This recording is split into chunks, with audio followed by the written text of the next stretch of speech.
again for tuning into Sin's Workshop. I hope you are all having a wonderful day. So today was a long time coming. You know what's funny? My friend Gina is a mood reader. And I think I've discovered that I'm a mood reviewer. I tend to write and type better reviews when it's for a book that I'm like, oh, I'm in the mood to review this one right now, even if months have passed. And you know what? I'm in a dragon kind of mood right now. So we're finally doing Iron Flame. I know you guys have heard me mention it. You've heard me talk about it here or there if you're not new. This book disappointed me so much. I loved Fourth Wing. Okay, I think Fourth Wing, yes, I did get swept up in the hype. I will admit that now.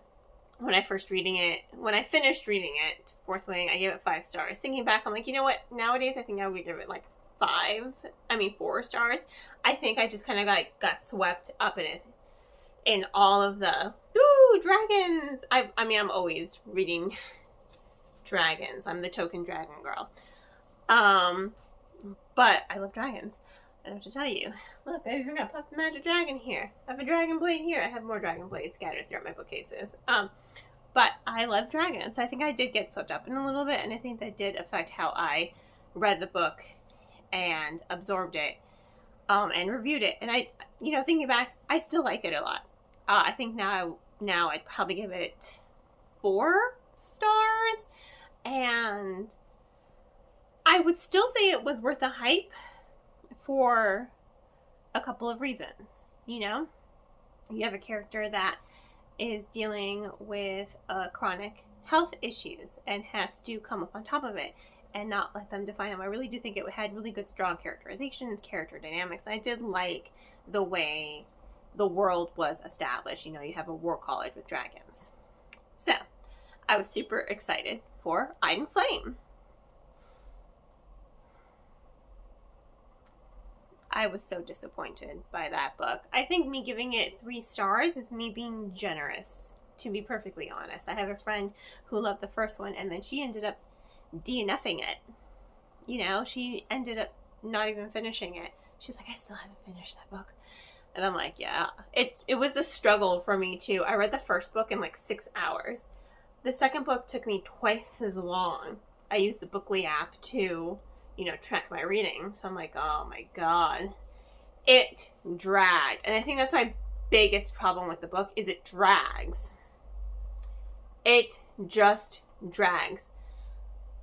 That book could have easily just been split up into 2 separate books. Like, book part 1 could have been its own separate book, and I think it would have ended up being better.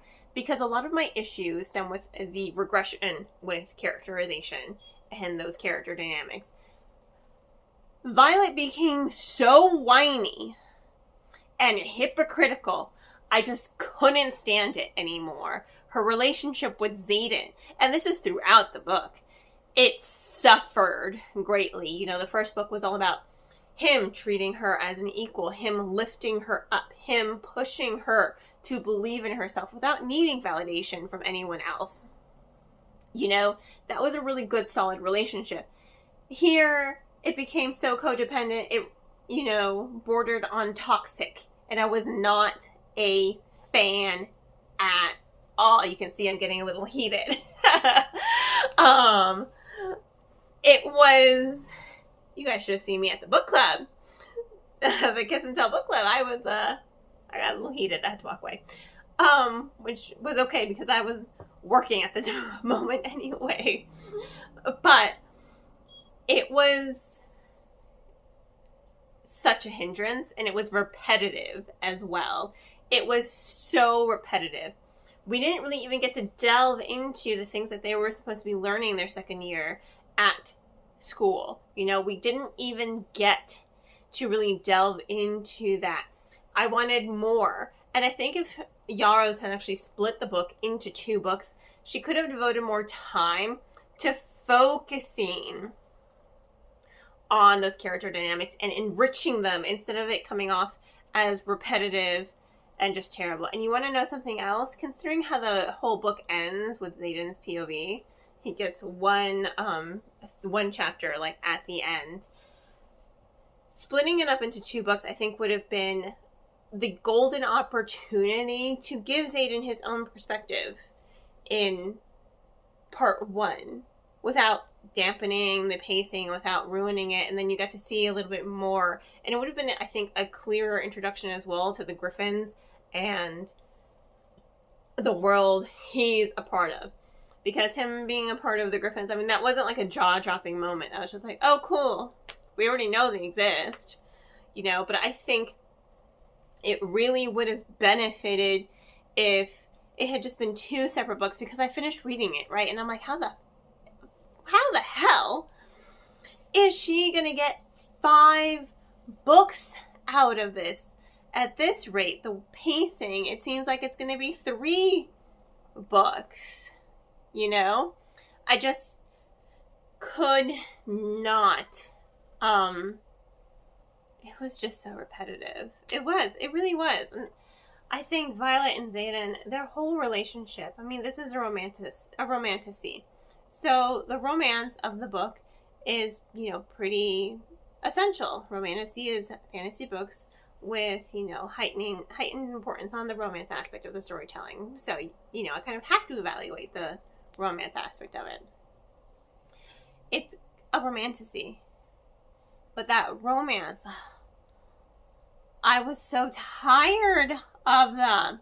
I really was just tired of them as a couple, to the point where I'm just like, if one of you dies, I'm not gonna be mad about it or heartbroken, because your relationship, you guys need space. They stopped defining themselves as individuals, and they were just like so like I said, codependent, and it was awful. It was so annoying and repetitive, kind of like how this review is turning out. Sorry. But I just had such an issue with that, and it really hurt the pacing, and it hurt the storytelling. And oh my god, the non-existent love triangle between Griffin Princess, whose name I can't even be bothered to remember, wanting power. I mean, it was just tiresome, and it was tedious, and it was long, and it dragged. And I wanted more from it. I had high expectations when I read this book. I had very high expectations when I went into it, because I love the first one so much. But this one, I was just like, ugh. And now Onyx Storm is going to be coming out in a couple months, and I'm just like, I'm going to buy it, of course. I'm going to read it, of course. But maybe I'll enjoy it more, because my expectations from this one have gone down severely. It wasn't so terrible that I didn't finish the book, and it wasn't so terrible that I didn't DNF it, and that I'm not gonna finish the series, you know. But the characterization, it needs work. And you want to know something else that was very annoying? It seemed like there were a bunch of unfulfilled thoughts throughout the novel. It was like full of a bunch of half sentences, or half, like she was writing and, oh, here's an idea, but nothing ever comes from it. And it felt very much like half thoughts strung together. It really needed another round of editing. I really do believe that. It needed another round of editing, because I was just reading it and I'm like, a lot of this does not stitch together. It does not feel cohesive. It just didn't feel cohesive to me, and it really could have gone through another round of editing so that some of those thoughts could have been fleshed out more, so that it felt cohesive. And maybe that's another issue as to why I felt like the pace dragged a lot, because it was very inconsistent with the writing style. So yeah, Iron Flame was disappointing. I think I'm being generous when I say I give it 3 stars. I finished it. 13 hours and 26 minutes. I finished it. So there's that. So yeah, but you know, to each their own. I know a lot of people out there loved it, and I know a lot of people out there felt the same way as I did. In any case, don't forget to like, subscribe, and share with all your book-loving friends. Please don't forget Please don't forget to like, subscribe, and share with other book friends. I hope you all have a wonderful rest of your day, and as always, happy reading.